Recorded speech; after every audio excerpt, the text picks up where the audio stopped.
Nuestro tema para hoy es Ruth y Booz. Recuerden que estamos conversando sobre cómo estas historias ya iluminan el plan de salvación y especialmente para nosotros que estamos viviendo más cerca de la segunda venida de Jesús, nos ofrecen luces de lo que Dios ha hecho, está haciendo y hará en favor de sus hijos. Así que vamos a orar pidiendo la dirección de Dios para nuestro estudio de hoy.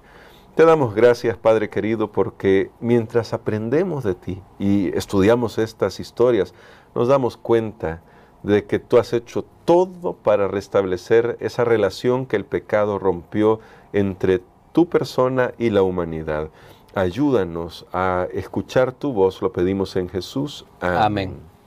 Nuestro pastor Dani Perla ya el día de ayer nos hacía este resumen de todas las tragedias que había pasado en la familia de Elimelech y Noemí. Y ahora nos encontramos con que Noemí, y ya lo decía nuestro pastor, quiere volver a su casa, aunque sabe que no tiene futuro, según ella, según su perspectiva, no tiene futuro.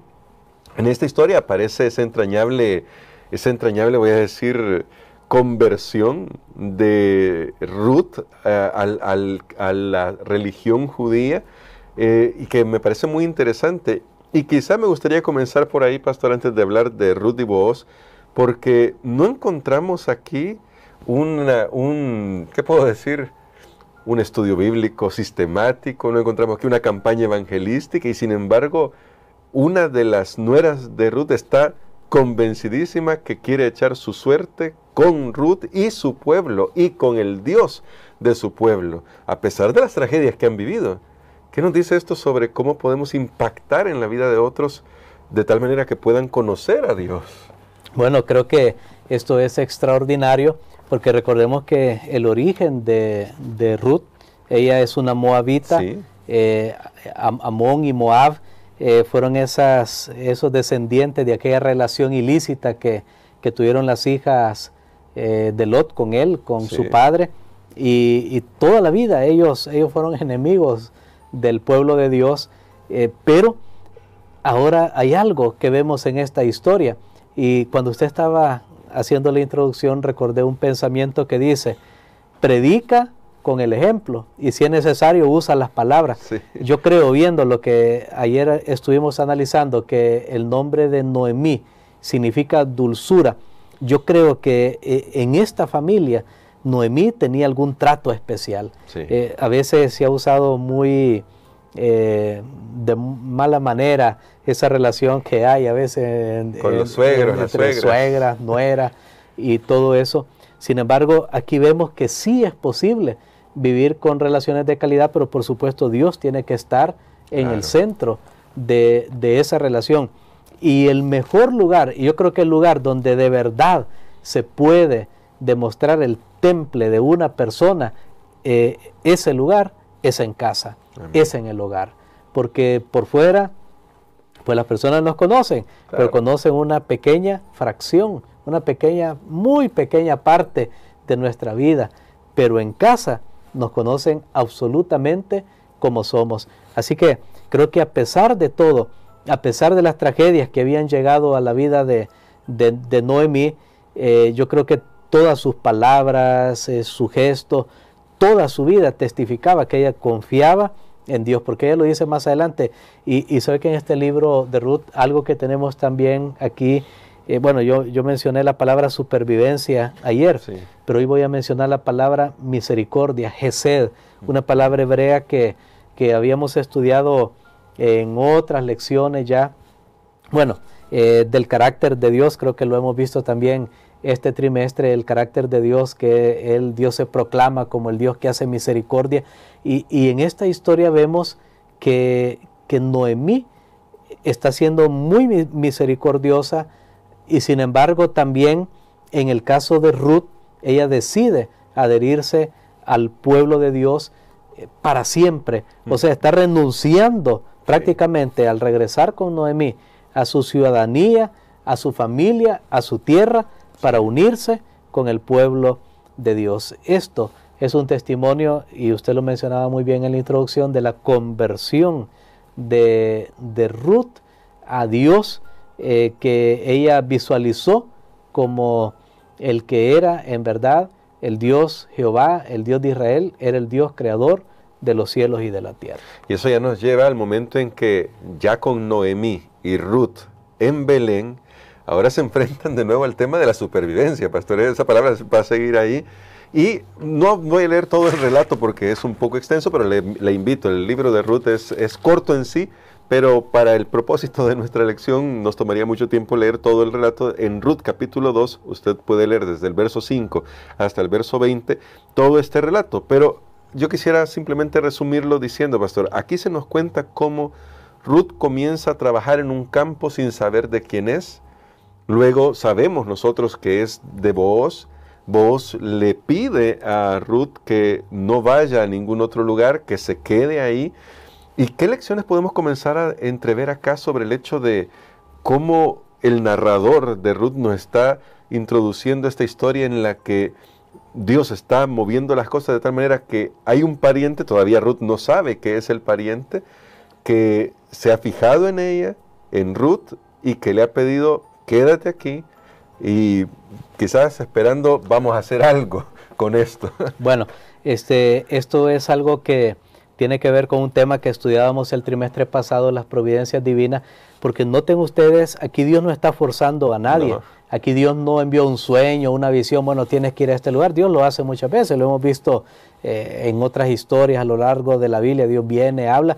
Aquí cada uno va ejerciendo su libre albedrío, toma decisiones, actúa basado en esas decisiones, pero increíblemente esas decisiones van llevando al destino que Dios quiere. Amén. Cada uno usando su libre albedrío. Eso no es otra cosa que providencia divina. Amén. Eso solo Dios puede hacer que se crucen los caminos cuando realmente no había posibilidad. Entonces cuando nosotros pensamos, no, eso es casualidad, eso es suerte, ahora se usa la palabra suerte, ¿verdad?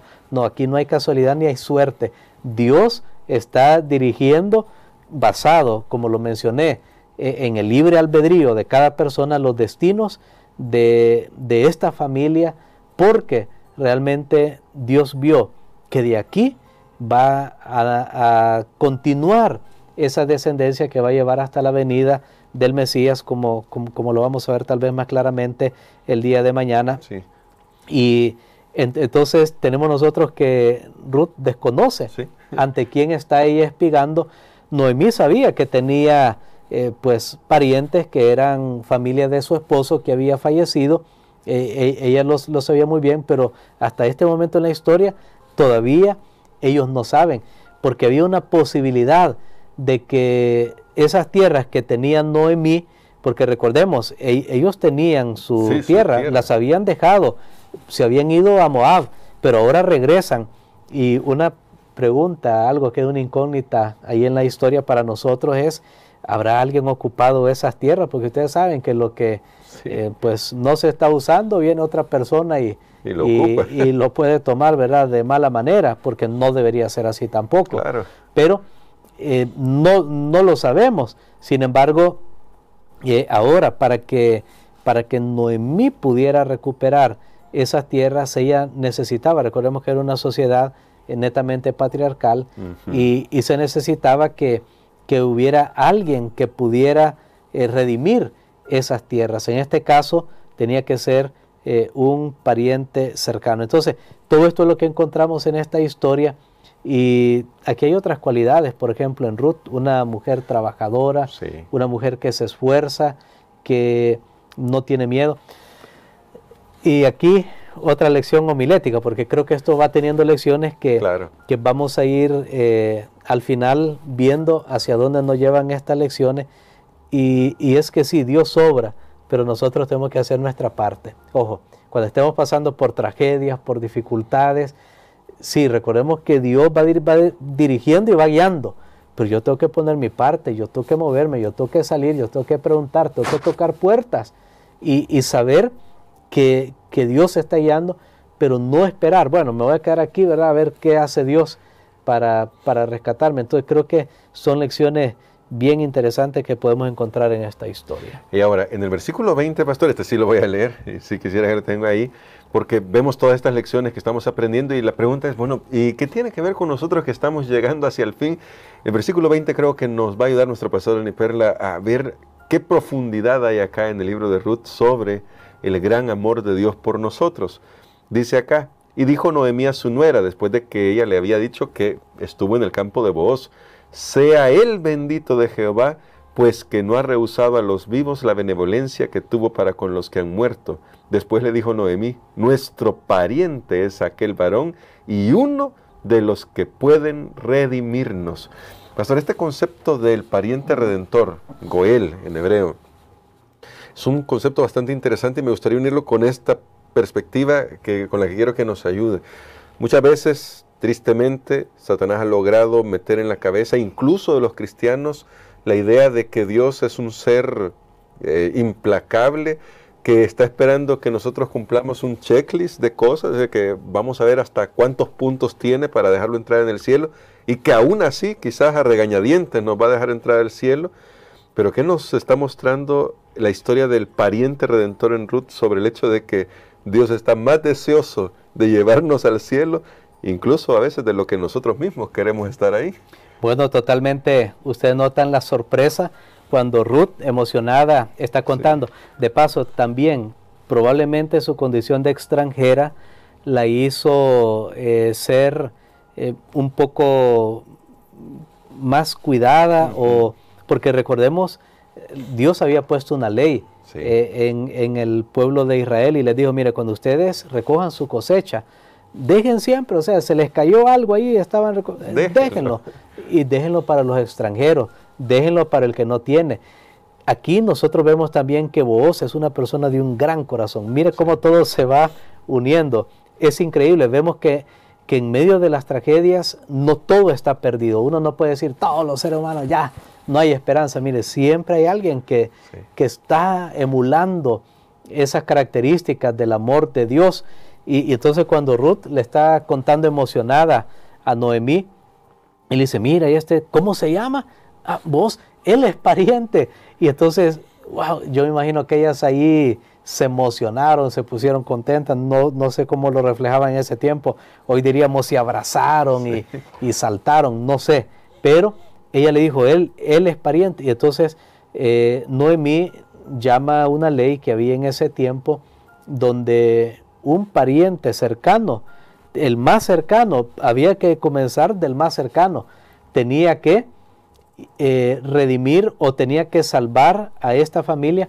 Note que tenía que ser alguien de la misma familia. Sí. So que el Goel, eso porque ese es el término hebreo para hablar acerca de este pariente cercano que redimía a alguien que había quedado sin familia, entonces tenía que ser de la familia, y este término se aplica perfectamente a Cristo Jesús. Amén. Quien Él tuvo que hacerse hombre como nosotros, y lo vamos a ver incluso más adelante, lo vamos a ver mucho más claro, y ahora tenía esa buena noticia, que estaban ante la presencia de alguien que podía rescatarla, que podía redimirla. Pero la pregunta es, ¿iba a querer Booz?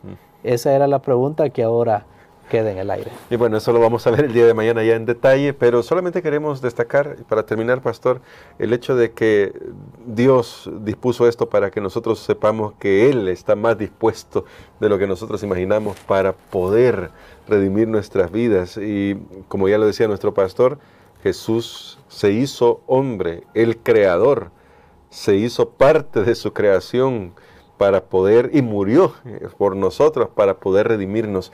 Finalmente, pastor, a nosotros que estamos viviendo hacia el final, y para que pueda orar por nosotros por eso, ¿qué nos debería decir sobre el hecho de que no importa cuán mal se pongan las cosas, la promesa de que Jesús va a venir por segunda vez es segura y pronto podremos estar redimidos en la casa del Padre? Totalmente. Recordemos que hay alguien que nos ama, que nos ve a pesar de nuestra indignidad. Es interesante cómo Booz se fijó en Ruth, en su trabajo, en su disposición, su alegría. Tenía buenas características esta mujer, Ruth, Pero él se fijó en ella. Y la Biblia dice que Jesús se fijó en nosotros. Ahora, no porque teníamos buenas características, sino por nuestra necesidad. Él nos vio, sintió compasión, y Él no solo nos rescató desde afuera, sino que Él vino adentro. Él se hizo hombre, el Verbo que era Dios, que estaba con Dios. Jesús se hizo carne y estuvo en medio de nosotros a fin de poder rescatarnos. Debemos saber que no estamos solo en medio de las tragedias y las dificultades. Dios está presente, nos busca donde nosotros estamos, y aunque hay alguien que puede reclamar, como veremos el día de mañana, sí, que puede reclamar, no, que le pertenecemos a Él, Jesús en realidad ha hecho todo para que nosotros podamos regresar de donde salimos. Así que ore por nosotros por eso, para que mantengamos en nuestro corazón esa convicción del profundo amor de Dios. Amén. Padre, gracias te damos, Señor, por las lecciones aprendidas en este día. Gracias porque tú nos hablas a través de estas historias. Nos muestras, Señor, que en medio de un mundo caótico todavía podemos encontrar bondad, porque hay personas que te están imitando. Ayúdanos a ser de esas personas también. Ayúdanos a reconocer, Señor, que Jesús ha recorrido todo el camino, ha cubierto todo el trecho que había entre el cielo y la tierra, para que nosotros regresemos de donde salimos. Gracias te damos, Señor, por ese mensaje de esperanza. En el nombre de Jesús. Amén.